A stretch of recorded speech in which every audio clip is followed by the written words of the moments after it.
छान मारो, एक भी जगह बचनी नहीं चाहिए। सभी लोगों ने अपना सिर हाँ में हिलाया और सभी लोग कब्रिस्तान में अंकल को ढूंढने में लग जाते हैं।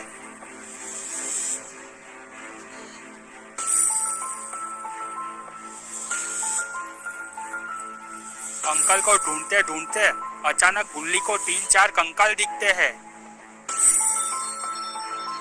ये देखकर गुल्ली के होश उड़ जाते हैं। गुल्ली चिल्लाते हुए कहता है, बाबा जल्दी से यहाँ पर आओ। बाबा जल्दी से दौड़ते हुए गुल्ली के पास जाते हैं।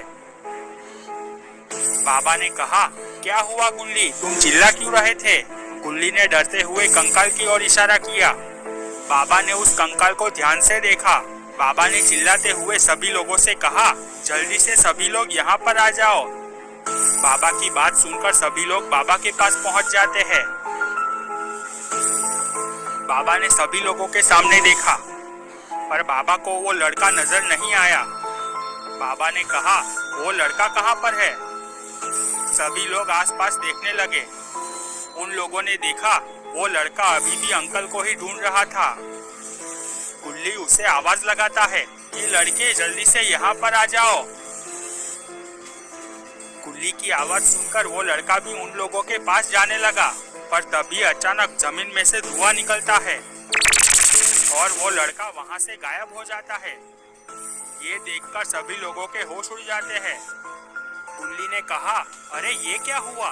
बाबा, हमें इन लोगों का गायब होने का पता लगाना ही होगा। बाबा ने कहा, तुमने सही कहा गुल्ली, इनके पीछे जरूर कोई बड़ी शक्तियों का हाथ है। शॉन कहता है, पर बाबा, हम उन शक्तियों का पता कैसे लगाएंगे? बाबा कुछ सोचते हैं और कहते हैं, इन सब चीजों का पता लग सकता है, पर उसके लिए मुझे ध्यान में बैठना होगा। गुल्ली कहता है, पर बाबा, उससे ये लोग गायब कैसे हुए, वो कैसे पता लगेगा? बाबा ने कहा, मैं अपनी शक्तियों से समय में पीछे जाकर इन सब का पता लगा सकता हूँ। बाबा की बात सुनकर सभी लोग बहुत खुश हो जाते हैं। बाबा वहीं पर नीचे बैठ जाते हैं और अपनी आंखें बंद करके ध्यान में चले जाते हैं। बाबा देखते हैं अंकल स्कूटर लेकर जा रहे हैं और अंकल कब्रिस्तान के नजदीक से जा रहे हैं। तभी कब्रिस्तान में से किसी के रोने की आवाज आती है। अंकल आवाज सुनकर अपना स्कूटर रोक देते हैं। अंकल सोचते हैं, जरूर कोई मुसीबत में होगा, चलो उसकी मदद करते हैं। अंकल चलते हुए कब्रिस्तान के अंदर चले जाते हैं। अंकल आवाज कहाँ से आ रही है वो पता लगा रहे थे।